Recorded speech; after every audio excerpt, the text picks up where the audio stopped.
खबरों के मुताबिक यह घटना गोविंदा के घर पर हुई। यह एक शांतिपूर्ण दिन था जब अचानक कुछ ऐसा हुआ जिसने सबको चौंका दिया। बताया जा रहा है कि गोविंदा, जिनके पास लाइसेंसी बंदूक है, अपना रिवॉल्वर इस्तेमाल कर रहे थे। वे अपने हथियार की सफाई कर रहे थे और उसे संभालने की कोशिश कर रहे थे। अभी तक यह साफ नहीं हो पाया है कि आखिर हुआ क्या था। जांचकर्ता भी इस बात को लेकर असमंजस में हैं कि यह घटना कैसे घटी, लेकिन अचानक से बंदूक चल गई। यह एक अनपेक्षित घटना थी जिसने सबको हिलाकर रख दिया। शुक्र है कि इस घटना में कोई हताहत नहीं हुआ। परिवार के सदस्य और दोस्त सभी सुरक्षित हैं और उन्होंने राहत की सांस ली। लेकिन इस घटना ने सबको हिलाकर रख दिया। हर कोई इस बात को लेकर चिंतित था कि अगर कुछ और बुरा हो जाता तो क्या होता। यह बहुत बड़ा हादसा हो सकता था। आपातकालीन सेवाएं तुरंत मौके पर पहुंच गईं और स्थिति को संभालने में जुट गईं। इस घटना ने तुरंत ही बंदूक सुरक्षा नियमों पर सवाल खड़े कर दिए। लोग अब इस बात पर जोर दे रहे हैं कि बंदूक सुरक्षा को और भी गंभीरता से लिया जाए। अनुभवी बंदूक धारक भी ऐसी घटनाओं का शिकार हो सकते हैं। यह घटना इस बात का प्रमाण है कि कोई भी गलती कर सकता है, चाहे वह कितना भी अनुभवी क्यों न हो। यह घटना सभी के लिए एक चेतावनी है। हमें हमेशा सतर्क रहना चाहिए और बंदूक सुरक्षा के सभी नियमों का पालन करना चाहिए। यह हमें याद दिलाती है कि बंदूक कितनी खतरनाक हो सकती है और हमें हमेशा सावधान रहने की जरूरत है। बंदूक को सुरक्षित स्थान पर रखना और उसकी सही देखभाल करना अत्यंत महत्वपूर्ण है। घटना के बाद गोविंदा के मैनेजर ने मीडिया को तुरंत बयान दिया। उन्होंने सबको भरोसा दिलाया कि एक्टर बिल्कुल ठीक हैं। उन्होंने बताया कि यह एक दुर्घटना थी। मैनेजर ने यह भी कहा कि गोविंदा बंदूक सुरक्षा को बहुत गंभीरता से लेते हैं। वह एक जिम्मेदार बंदूक धारक हैं और उन्हें इससे जुड़े खतरों की जानकारी है। मैनेजर के बयान से फैंस और शुभचिंतकों की चिंता कम हुई। इससे यह भी पता चला कि अच्छी नीयत होने के बावजूद दुर्घटनाएं हो सकती हैं। यह घटना हमें याद दिलाती है कि जिम्मेदार बंदूक धारक होने का मतलब सिर्फ कानून का पालन करना नहीं है। इसके लिए हमें हमेशा सावधान रहना होगा और सुरक्षा के लिए प्रतिबद्ध रहना होगा। जैसे ही इस घटना की खबर फैली, गोविंदा का पूरा परिवार उनके पास पहुंच गया। उनकी पत्नी सुनीता और उनके बच्चे यह जानकर बहुत सुकून मिला कि वह सुरक्षित हैं। गोविंदा का परिवार हमेशा से अपनी नजदीकियों के लिए जाना जाता है। परिवार ने इस मुश्किल घड़ी में उनका पूरा साथ दिया। यह घटना हमें याद दिलाती है कि मुश्किल समय में परिवार कितना महत्वपूर्ण होता है।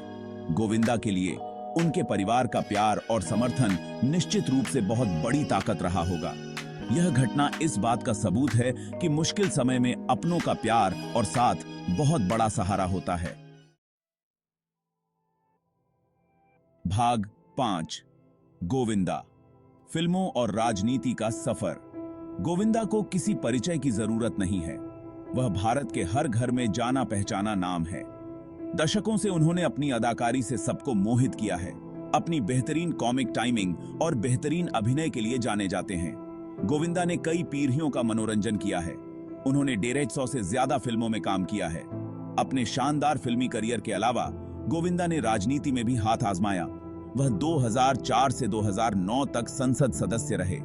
राजनीति में उनके प्रवेश ने उनके व्यक्तित्व के एक अलग पहलू को दिखाया।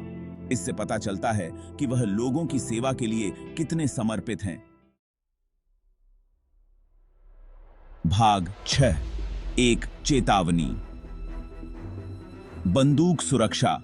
सबसे पहले गोविंदा के साथ हुई यह घटना हमें याद दिलाती है कि बंदूक सुरक्षा कितनी जरूरी है। यह दर्शाता है कि दुर्घटना किसी के साथ भी हो सकती है, चाहे वह कितना भी अनुभवी क्यों न हो। बंदूक रखना एक बड़ी जिम्मेदारी है। इसे हल्के में नहीं लेना चाहिए।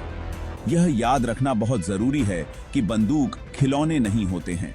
ये खतरनाक हथियार हैं जिनके साथ पूरी सावधानी और सम्मान से पेश आना चाहिए।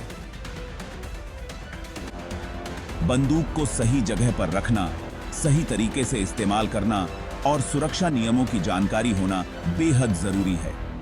भविष्य में ऐसी घटनाओं को रोकने के लिए शिक्षा और जागरूकता बहुत जरूरी है।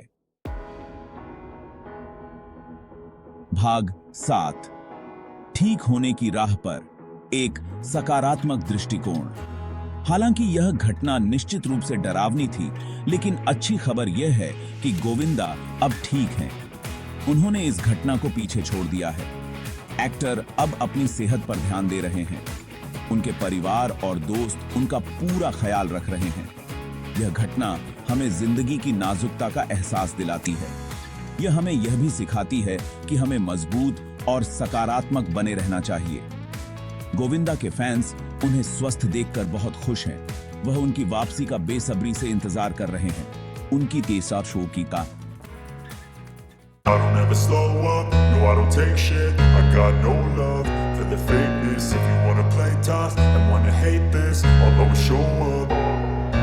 I don't ever slow up, no I don't take shit. I got no love for the fakeness. If you wanna play tough and wanna hate this, I'll always show up and make a statement. I don't ever slow up, no I don't take shit. I got no love for the fakeness. If you wanna play tough and wanna hate this, I'll always show up and make a statement. Everything I do so instinctive and so passionate. Every word I move so descriptive like an adjective. I got a vendetta against people who patented being negative when you should be getting after it. I got facts over tracks, this and that. Spitting slow, spitting fast. I could roast, I could gas. Think I'm okay at last, but I don't know if that can erase all the past. And the pettiness, a reflection of the emptiness. Hilarious, you think you're worth my time, you're delirious. Mysterious, because you hide behind a fake exterior. Inferior, you know I'll always be a bit superior. Get off of me, this ain't no humble brag. I want you to hear words, you can say them back. I want you to feel free from the chains at last, and to believe in what you got, it was built to last, yeah. Now that I've been put through hell, I never got anyone's help. I had to do it all myself. I don't ever slow up, no I don't take shit. I got no love for the fakeness. If you wanna play tough and wanna hate this, I'll always show up and make a statement. I don't ever slow up, no I don't take shit. I got no love for the fakeness. If you wanna play tough and wanna hate this, I'll always show up and make a statement. Gonna learn the consequence of being incompetent. Mental health is confidence, dreams and some honestness. I'm not here to save the day, that's for you to take away. I could play a million mind games, but instead I say something not illogical, something that is topical. Rub it on and watch it go, make yourself unstoppable. Dreams are irresponsible, but they're always possible. If you just believe, you could be so remarkable. Thoughts in my head, a collage and they spread. I'll be great one day, going off of my meds. No, I'm not giving up, no, I'm not giving in. I will make it to the top, taking off. भाग 9, आगे की ओर देखते हुए। गोविंदा के सफर की आगे की कहानी। हाल ही में हुई इस घटना के बावजूद गोविंदा सकारात्मक हैं और भविष्य पर ध्यान दे रहे हैं। उम्मीद है कि वह जल्द ही अपना काम फिर से शुरू करेंगे। उनके प्रशंसक उनकी वापसी का बेसब्री से इंतजार कर रहे हैं। गोविंदा की कभी न हार मानने वाली भावना और उनकी जिंदा दिली उनकी पहचान रही है। यह घटना दुर्भाग्यपूर्ण जरूर है, लेकिन इससे उनकी हिम्मत कम नहीं होगी। मनोरंजन की दुनिया में गोविंदा का सफर अब भी खत्म नहीं हुआ है। उनके प्रशंसकों को विश्वास है कि वह आने वाले समय में भी उन्हें मनोरंजन करते रहेंगे। भाग 10, आखिरी शब्द, सुरक्षा सबसे ऊपर।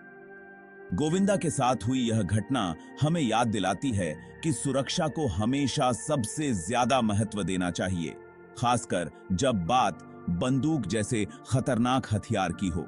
दुर्घटना किसी के साथ भी हो सकती है, चाहे वह कितना भी अनुभवी क्यों न हो। इसलिए बंदूक रखने से पहले हमें अपनी जिम्मेदारी को समझना चाहिए और हमेशा सावधान रहना चाहिए। यह घटना हम सभी के लिए एक चेतावनी है कि हमें अपनी जिंदगी के हर पहलू में सुरक्षा को प्राथमिकता देनी चाहिए। सुरक्षा और जिम्मेदारी की भावना को अपनाकर हम ऐसी घटनाओं को होने से रोक सकते हैं।